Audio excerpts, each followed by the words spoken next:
Good morning, YouTube. Today is Friday, January 26th. Good morning. Good morning, fellas. Good morning, fellas. Tom, you have no volume now. Your Oh technology stinks. This Okay. thing Good morning, Anthony. stinks. How are you doing? I'm good, man. Yeah. Love the hat. Love the shirt. Good to see Anthony Printing LLC is still in business. Oh yeah. Oh yeah, man. Passing them out like candy. People loving them. What do you Need a pass shirt? them out Maybe, like? like hotcakes. Hotcakes. Man, you remember that hot cake meal from McDonald's back in the day? That thing was bomb. Came in a styrofoam container. Mm-hmm. Yeah. You saying I'm old again? No, I should remember that's this. what I got when I was a child. You probably got that in high school, but I mean, same thing. Tommy boy, how are you? Good. Can you hear me yet? Nah, not really. Why No. not? You really can't hear me? Yeah, no. Can barely hear you, but it's okay. We're going to continue on. I don't understand this, bro. That's better now. You're good there. Stay I'm right good there. now? Get close to the camera. We got a close view of Tom today. All right, my bad. I'm trying to figure it out myself. I'm not sure what's the issue today. Yeah. Perco and technology. Not great. I mean, I'm not as good as a 5-year-old on an iPad, but I'm decent.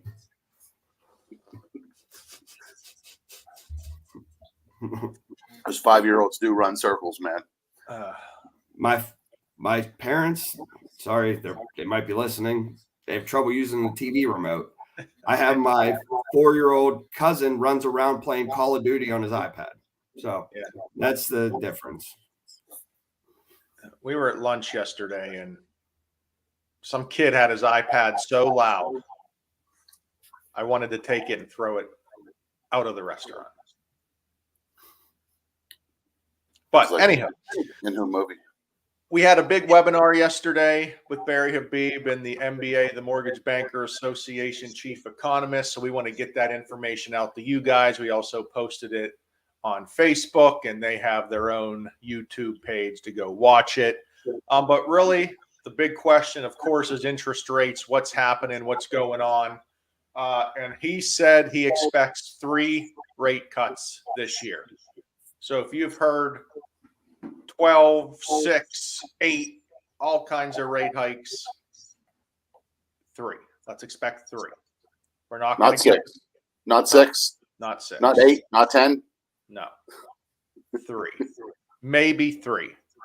3 at a best case scenario. How about that? He doesn't expect the first one, and luckily the president of our company has been saying this as well, until May. So the March meeting, we don't expect anything, kind of stamp pat, figure out how the economy's doing, and then hopefully May we have that first rate cut. So if that starts coming out here in the news soon, you may have buyers holding off until that point to see what rates do. But we're at the end of January. We're getting into February. May is not far away. We are in pre-approval range where we need to get the buyers pre-approved now, get them ready to go. So if and when that comes and rates do drop, we're good. So don't let people wait till the last minute. That's just they're going to lose out on bids. They're going to be behind the 8 ball. Once they hear about it, it's too late, right? You need to get ready to go now instead of later. You guys have anything to add to that? Yeah. So, I mean, the thing is, right? So, I mean, essentially the Fed rate doesn't directly impact long-term rates for a 30-year fixed. I mean, we've already seen it decline over the past month and a half. I mean, that's once they start lowering the Fed rate, that's going to affect credit cards, home equity lines, revolving credit. We may see a little bit more of a dip than what we have right now, but I mean, we're already seeing, low 6s, high 5s, depending on the program. But in that scenario, I mean, yeah, the time to get pre-approved and buy is definitely now. So you're ahead of the competition. Yeah, I mean, it's a great point. With mortgage-backed securities, if if they expect rate cuts to come, they'll start putting it in their pricing as we go. So you won't see a giant dip in rates, even though you'll hear about the Fed rate cutting. So Anthony's exactly right. Now, if they do something not expected in the market, then you might get that case where you have a big dip, but rarely is the Fed going to do something that unexpected that the market's not going to foresee it and kind of have it all drawn out there. But I also want to give a 30-day recap. So, Anth, can you pull up our candlestick charts here so we can get into the last 30 days? So last week we talked about right here the golden cross that happened when the short-term moving average crossed over the long-term moving average. Usually that's good news. As you can see, since then, up until yesterday, every day was in the red pretty much. As you can see, the last 30 days from Christmas were actually worse than Christmas than we are today. But yesterday was very good. As you can see, that big old green bar, that's what we want to see. Inflation numbers are coming out today. This is actually a big day for us to see where we are with the economy and maybe where the Fed is going to head this year. So hopefully things are pointing positively that we have a good day today. But just to let everyone know, look how much they move on a daily basis. Don't think that rate you got pre-approved at is the overall rate. We're moving every day. So that's why we kind of want to get you locked in as soon as possible. But our 30-day average, we are moving pretty good. If we go back to 3 months, lower on the chart is worse rates. So remember that 3 months ago, we were at that 8% range. As you can see, middle of December till now, it's been pretty flat. We haven't moved all that much. And we're kind of expecting to see a lot of that in 2024.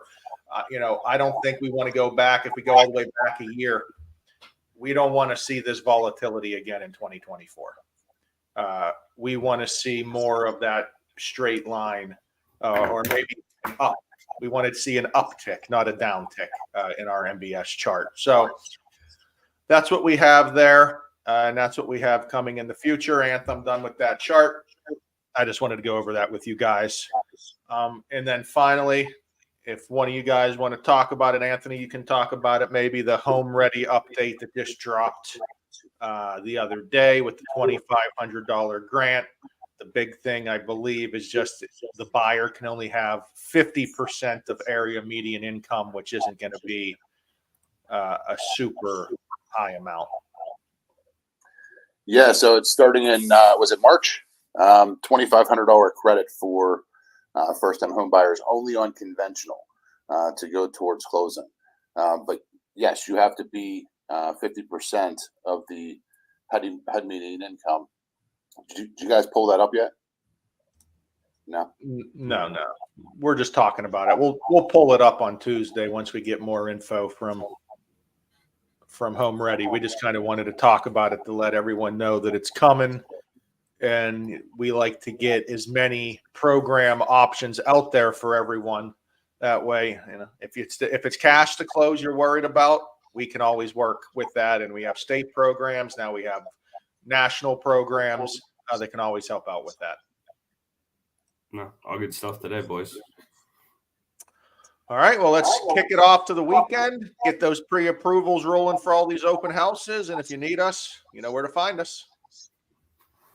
Later. All right, guys. Have a good weekend.